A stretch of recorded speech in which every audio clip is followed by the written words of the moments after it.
I'm ripping some 100mm strips of thin MDF to use as an internal batten, then fixing them in place with glue and staples, using a combi square to keep a set distance from the front edge of the boxes.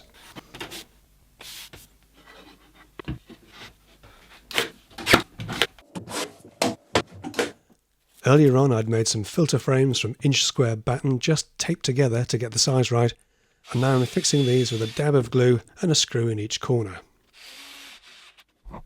Okay, so story so far. We've got the enclosures made, we've got the battens made for the filter holders on one side and the fans on the other. We've got the filter holders made, we need to get the filters into there, and once that's in and we know they fit, then we can get the fans fitted and maybe give them a test.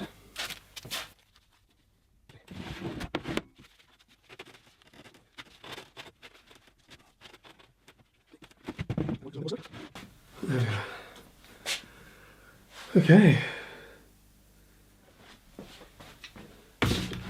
so with the benefit of hindsight, one of the things I didn't do, but probably should have done, is put a grab handle in here.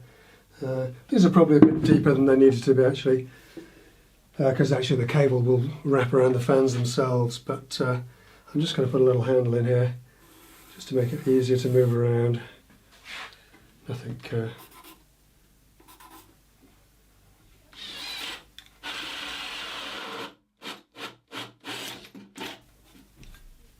nothing fancy.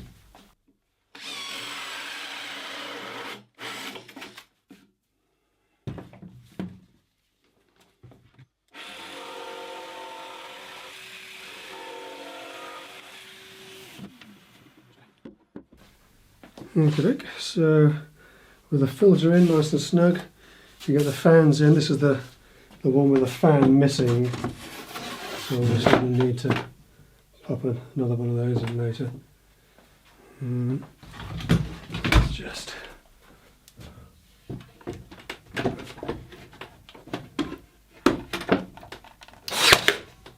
staple up there,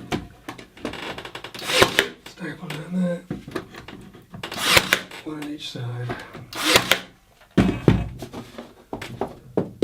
If we can tape that up all around. And the other thing that I do need to do is put a bit of strain relief for the cable in here. So we'll put a couple of cable clips on there when I can find them. Because obviously you don't want that pulling and messing with the connection. But basically we can put some tape around here to seal that up. But let me do that now. Then it's done.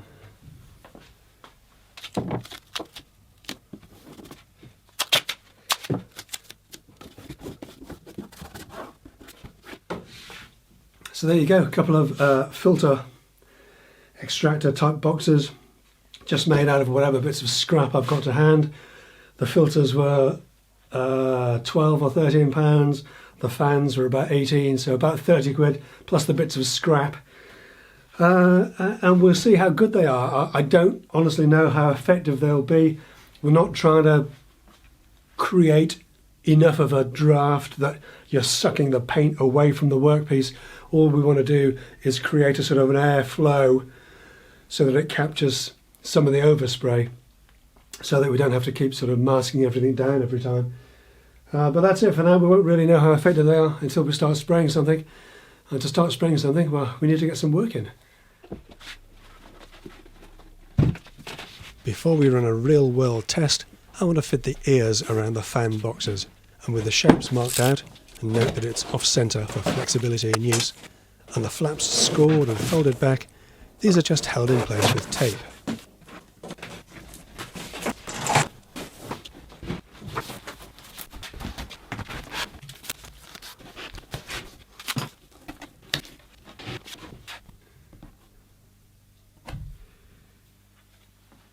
So I've done a couple of tests with the cardboard, on cardboard, with the fans switched off.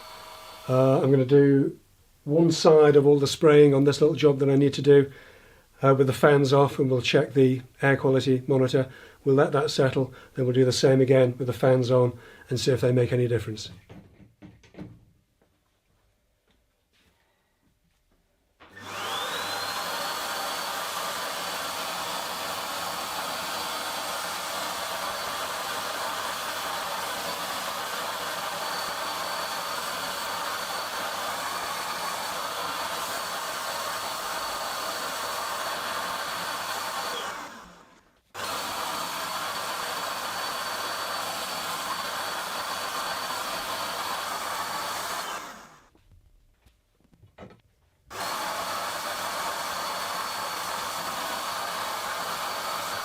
Okay, so after a very rudimentary first test, lots of paint in the air, so I don't want to hang around in here. The air quality monitor is saying, yeah, it was at over 5. Turning red. That was at Christ. So that was at over 5,000 on the sub 0.3 of a micron.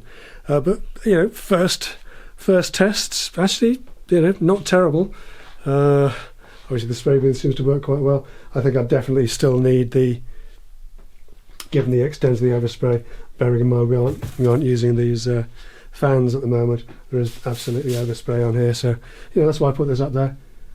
Where are we? It's down to 3.5, 3.2 now, so it's obviously falling fast. And then it's time for lunch. I think we'll let the dust settle, let the air clear, and then we'll come back and do part 2 with the big fans. So I've denibbed the workpieces. We can get the first coat on the opposite side, so the same amount of spraying. We've got the air quality monitor reset down to under 500, so back to normal or less, possibly because all the dusty stuff's covered up. But this time we're going to do it with the fans on and see if it makes a difference to the sort of peak flow, the peak sort of air quality. And to move you to a safe place, and then we can get cracking. Messages that don't appear. How was my delivery experience? The guy rang the doorbell. I got my package, but you know. Go on.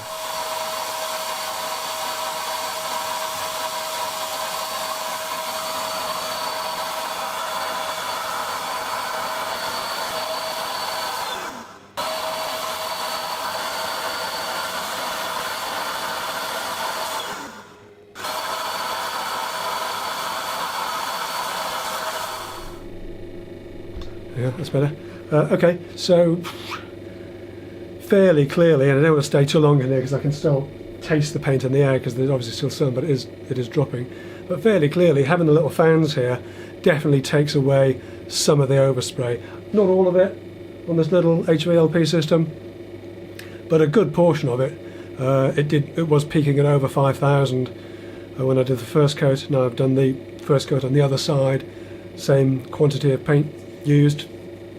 It peaked at about 3,500, 3,600. So it's definitely better for having these fans. They are definitely taking some of the airborne particles away. So that's the extent of my test for today. Thank you. So overall, I've done a fair bit of spraying now with these fan filter extractor things either side of the spray area, the spray booth, and they have absolutely reduced the amount of overspray. There is still some overspray, obviously.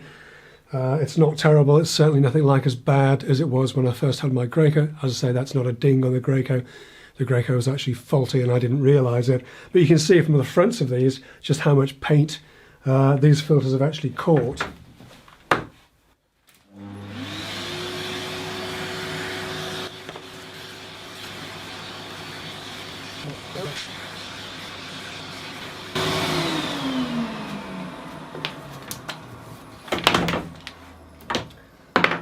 However, that's not the whole story, because actually if you turn them around, you can see how much paint on the insides that they're actually passing through as well. So clearly the spray booth filter on the front isn't good enough. Certainly we need some kind of secondary filter or some sort of finer filter to take out this finer paint. But as you can see on the insides here, the little fans are covered, so maybe it's a question of having a secondary filter at the back here, or maybe just changing the front filter for something finer. Again, this story isn't over yet. I'll continue to update you on these little fans. One thing I will do, having used them, is I'll either put a switch on the body or I'll put an inline switch on the cable, because almost invariably the switch is at the wall and it's really hard to reach when you've got, you know, dust sheet down, tape and drape or whatever, to try and reduce the effect of the overspray. So yeah, some kind of inline switch or a switch in the body of the extractor will definitely be on the cards. And as I say, some kind of secondary filter just to try and reduce the amount of paint that's being passed through. But overall, they are definitely reducing the amount of overspray, as we've seen from the readings on the air quality monitor. And for a very little amount of money, they are quiet and they are effective.